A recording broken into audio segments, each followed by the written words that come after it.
We're back on Get Up, and it's time for a Windy Watch. Brian Windhorst, start us off with the big news from last night out of Phoenix. Yeah, Devin Booker signs a 2-year extension worth more than $140 million. Now, they've been building towards this for months. The Suns really decided they were going to do this a while ago. It's sort of independent of their other business. And they've been involving Booker in their decision-making this offseason, including their coaching search and their decision to trade Kevin Durant. It wasn't like Booker had sign-off, but he was participating in that process, which led to this, which will keep him under contract through 2030.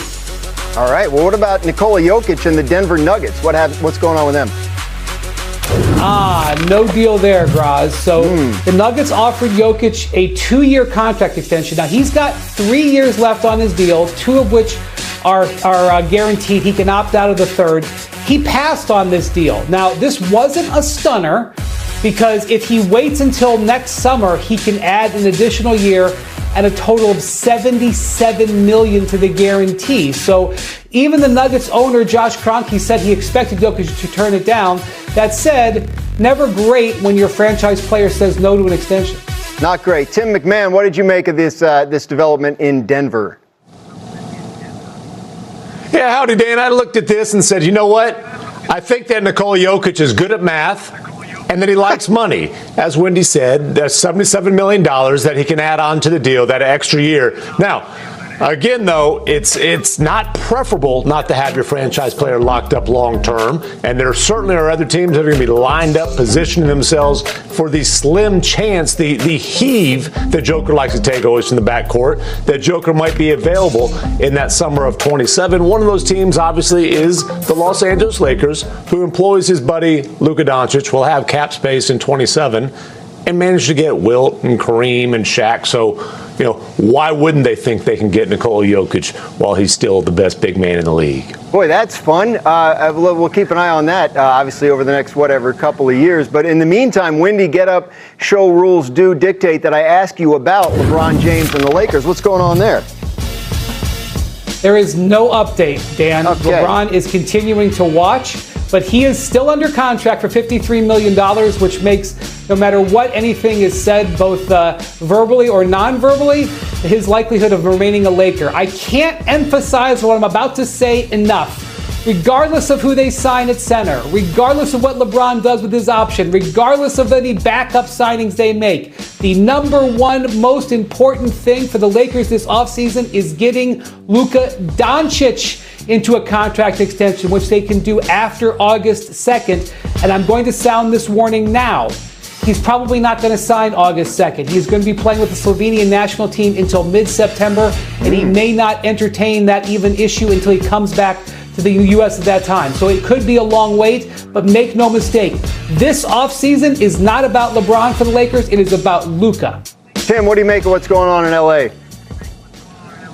Yeah, look, LeBron and the Lakers are in this weird limbo that I would love to be in, a $53 million limbo. All you have to do is be one of the best players of all time near the end of his career with a co-star that they're trying to, reset everything around and build around long term. But, the question I hear about LeBron most often around the league is he trying to bully his way to a buyout from the Lakers?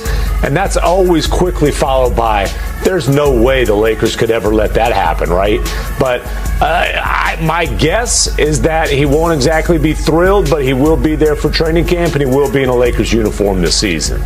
Yeah. I have one more for you, Tim. Cooper Flagg making his NBA Summer League debut tonight against Bronny James and the Lakers. Obviously, top draft pick. High hopes there. According to Vivid Seats, average ticket prices are $223, cheapest at $85, courtside $3,000. So people are excited. Tim, is it fair to expect Cooper Flagg to be a star right away? It's certainly not fair to pay $3,000 to watch the highest level of AAU basketball, which is what Summer League is. A star eventually, yes, that's absolutely fair. Immediately, that's asking an awful lot out of an 18-year-old. The best rookie in the class, I think, that's fair to expect, but an 18-year-old to impact winning like a superstar does, that's putting a ton of pressure on this kid. All right, well, much more NBA as we roll along here this morning on Get Up. I want to run. It's time for Goggles Man. All right, finally, reports out of Denver that three-time MVP Nikola Jokic will not seek a contract extension this summer, delaying talks until next year. Jokic has 3 years left on his current deal, including a player option for 27-28. Young Masuk reported on this story yesterday and joins us now here. So, Omi, walk us through this contract scenario with Jokic, and should Denver fans have any cause for concern here? Yeah, and talking to people around the league, and including people from the Nuggets, there's zero concern about this being something like Nikola Jokic left the door open for other teams. This was expected because next year he could sign for a fourth year up to maybe as much as close to $80 million more. Now, if you're a team like the Clippers, who have cleared cap space to maintain flexibility, you will have this hope, perhaps, that maybe, look, something unforeseen could happen. Maybe Nikola Jokic won't be happy with how things end up in Denver. But we look at the moves they've done in the last few months. They changed coaches from Michael Malone to Adelman.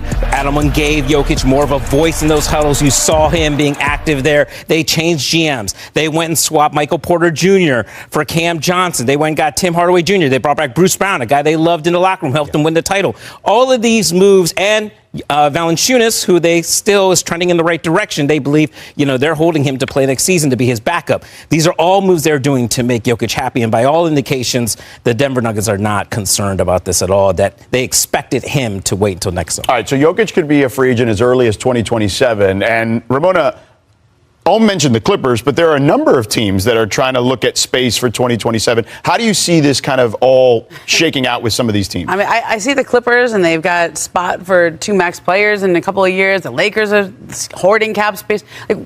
In this era, we all just got done covering free agency, and free agency is mostly done by the time we get to July 1st because you can negotiate with your own player if they haven't signed an extension yet, or if you can the day after the finals end, right? And I don't know what they're holding this cap space for. I like the idea. If this was 2015. I like the idea of even 16. That cap space could actually lead to landing another superstar. You know what it is, Ramona? I talked to someone today who said it's no longer about free agency anymore and waiting for a free agent to become available, and you keep that cap space. Players sign the extensions, get paid, get their money, and then if they want to move, they force a trade. And I think that's where having the space to absorb the contract, only but also having manageable contracts that you can trade. Several role players that might be attractive on decent, and then you add in the picks. And if you don't have the assets and picks, you find 5 teams to come in the deal to work something out. Because wait. NBA record 17. Right. Because here's the thing. I know a lot of people certainly were stunned by the way the Doncic trade went down because of the lack of assets traded from a draft capital perspective. But the Mavs still got Anthony Davis. You still need one of those kinds of guys, an all-star caliber player, to fetch yourself potentially a Jokic or whoever could be available, another star player. I suppose you can use your cap space to acquire those type of assets that you would use in a trade like that. But you see that list and we all go, oh, wow, they could all be free. They're not really going to get to free agency. No. They're probably going to do extensions. And that's one of the things in this new CBA. And we saw this last year with De'Aaron Fox, where we kind of expected him to sign that. When he didn't do it, it left the Kings in a position where you got your answer a little too early. Maybe you don't want to know if he's gonna extend with you early, because then you have to trade him if he's not going to extend with you. And we're going to see that in a couple of weeks when Luka Doncic has this question for the Lakers in the start of August. Right. He can do that extension. If he doesn't do that, now you have your answer. Right. All bets are off. All bets are off. Yeah. And by the way, Giannis could also be a free agent in 2027 as well. Oh, yes. You know what? When I think about Nikola Jokic and the